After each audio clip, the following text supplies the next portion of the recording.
Next question is a first-time asker's question. Apparently it's from Zoromon42. Hi, this is my first question. Is there anything about your OCs that you guys are especially proud of? Maybe you really like the background on one of them or the design on another. I just want to know what you guys like the best about them. This is going to be one of them hour-long ones, ain't it? I love my Stitch Punk so much. I guess we'll go down the line, so we have to start with the Eve Punks. Okay, we're going to go down the line, and I'll go through mine, and then we'll go through hers, and et cetera, like we've done with the other ones. Okay. Things that we're especially proud of. I'll go in order of creation for the Eve Punks. Twain is first. The one thing I'm especially proud of about Twain, or a couple things I'm proud of about Twain, is that she's very simple. She was designed as the first Stitch Punk that Eve made, and so I designed her to be simple and more like the original crew. And one of the things that I like about the Eve Punks in general is their naming convention, which is, of course, the names of authors. Twain in particular has a little funny quirk with her backstory because of the fact that she, when she was named, Twain was originally going to be a guy. Not in my design, but Eve expected her creator expected her to be a male. So she was going to name her after one of her favorite authors, Mark Twain. Well, that would have worked, except for the fact that Twain was female when she was born. So they were created. So Eve went with the name anyway, and it, just kept it. As far as her herself, design-wise, I'm proud that she's very simple, and I also am proud of the fact that she uses a fabric that is sort of like part of my history. She uses mattress ticking fabric. Her main body is made out of mattress ticking fabric that old mattresses were made out of. And the reason why I like that is because growing up, my family had feather bed mattresses, and a lot of mattresses my mom was raised on, had this kind of fabric on it. So she's kind of got a little piece of my history in with her. Let me think. Background-wise and her own history, not particularly, because her history is kind of simple. I like the fact that she's sort of the mother of her crew, though. Hemingway. Favorite things about Hemingway, I love his eyebrows. It's one of the few characters I've seen in the 9 fandom. Better than that mustache. Yeah, he originally had a mustache. It was terrible. I got rid of it. But he's one of the few characters I've seen in the fandom that has the same eyebrow setup. You don't see it a lot. Basically, what's wrong? It's actually something that's wrong with his face. Hemingway's what is wrong with your face? The fabric over top of his eyes. If you notice, they have stitching. All of the Stitch Punks have stitching around their eyes, so around their optics. His is failed stitching. It was too loose, so the fabric actually loops over top of his optics, and I use that to my advantage to make him more expressive. So when he can lift up his eyebrows, they actually go up. And it's just this piece of fabric over his forehead that actually moves. And I can't say I've ever seen that in any of the other characters I've seen. So I think it's kind of nifty that he's got that. But backstory wise, and him in general, I like his attitude. I'm proud of Hemingway's "I'm a surly old man" attitude. Bradbury. Brad he's one of the first ones I designed. Him and Carol were the 2 first ones I ever designed.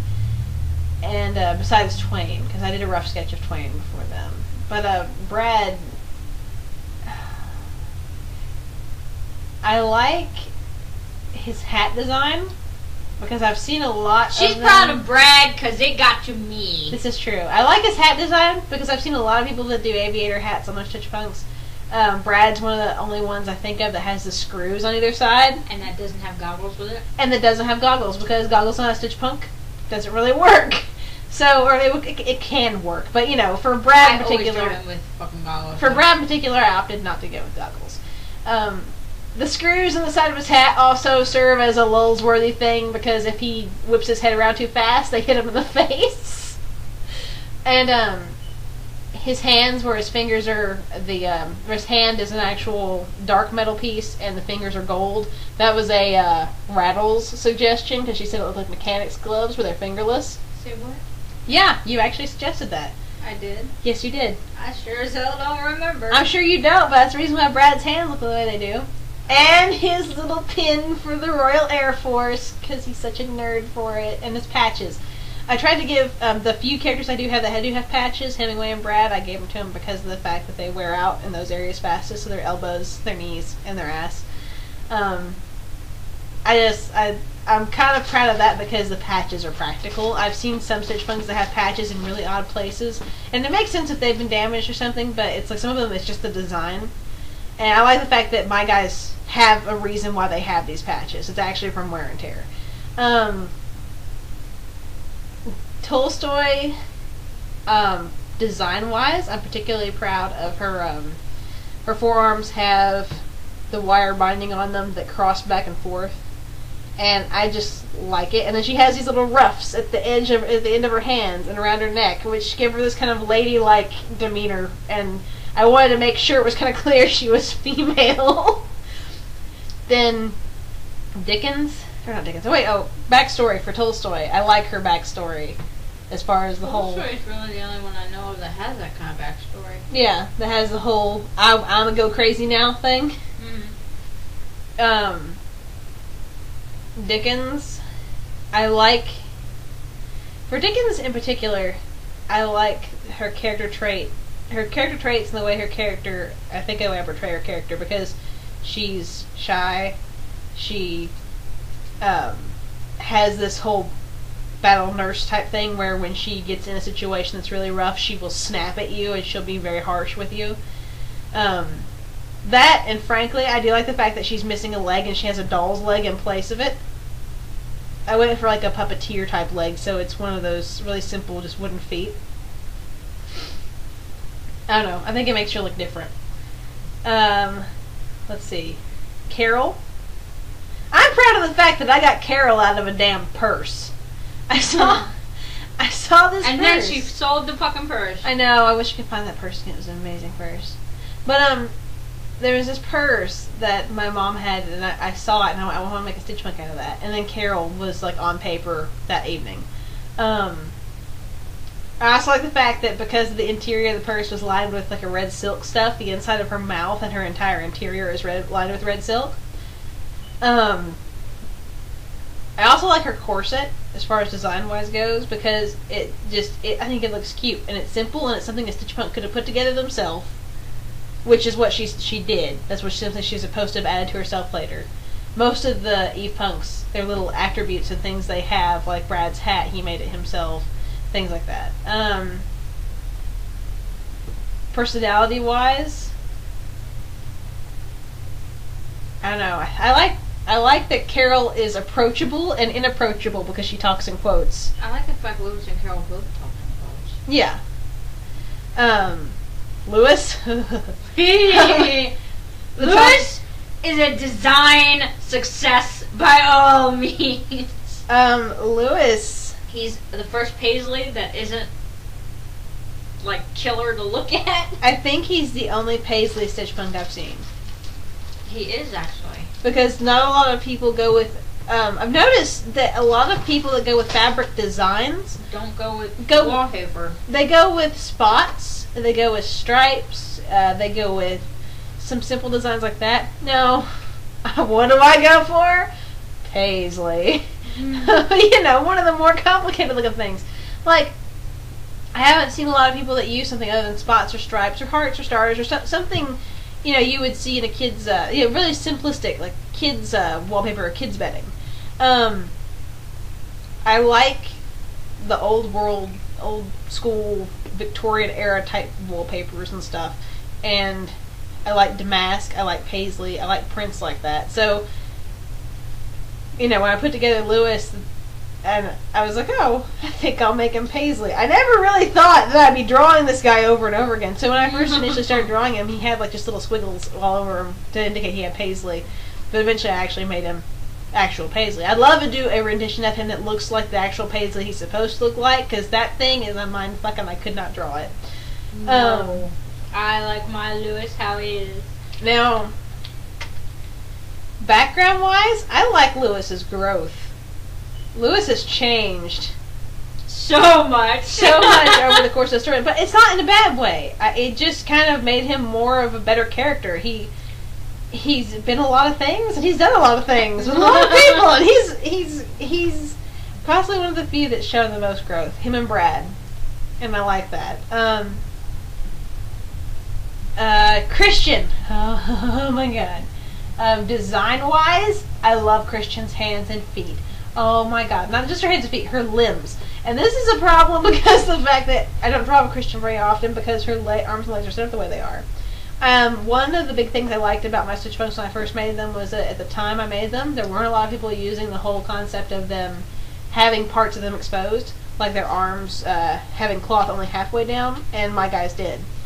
So Christian, of course, has, it's like right at her knee, her leg cuts off and becomes a metal pole.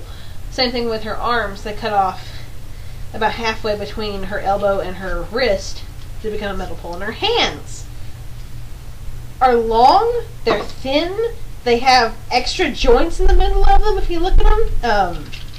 And the Mexicans are running. They just look really complicated. Personality-wise and her background, I don't know. I'm not sure what would be the thing I'm most proud of for Christian. Christian? Yeah. She's a bitch. She's not that much of a bitch. She's not that much of a bitch, no. Juliet is much more of a bitch than she is. She's, I don't know. I don't think I have anything for background yet. She hasn't really had a lot of chance to grow in RagNBone. She's pretty much stayed the same. Though there is a really cool thing with her and paint and it being a big part of who she is. Before she actually had paint on her, she was very sort of docile and quiet. The moment she started painting on herself, she becomes Christian, where she's loud and etc. etc. etc. Poe. I like the fact that Poe's made out of black corduroy. I think that's one of my favorite things about Poe. Personality-wise, Poe's just a shy little kid. So, like, as far as background and personality goes, I like her approach to people. I like how friendly she is in spite of being shy. And how it's become sort of a tradition for everybody to bring out Poe to meet the new people in RagNBone. Every time a new person comes out, gotta have her meet Poe. You ready for Eaton's Crew? Oh god. I'll let you do that. No. Yep. Yep. Okay, Eaton's Crew. I can't really say a lot about them. Because if I go into their backstory, then I'm gonna have to bitch slap somebody. You can just say you're proud of their backstory overall. I'm proud of the fact that I created this crew from a fucking broom. Hannah literally stomped on him when Jarek in the story. Had no idea it was Jarek. You know, she just started beating the shit out of him with a broom and then stomped on the broom. Boom! There's Jarek. I'm proud the entire crew came from the fact that it was a broom. They got birthed out of a broom. They did get birthed out of a broom. Jarek and Bedden. I've seen a couple of like animal stylized characters around the fandom, but honestly I think Bedden and Jarek are the only ones that weren't intentionally meant to be animals. But they have the traits enough. But they have the traits enough to be them, but not actually be them. Yeah. Let's see, because they look like rabbits. Because you don't see a lot of people that people either go full on animal or they just maybe give them ears. Give them like ears or shit. But your guys have like the ears and the legs going on. They're the only ones I know, at least in the animal stage. They're the only ones that can't actually move their ears.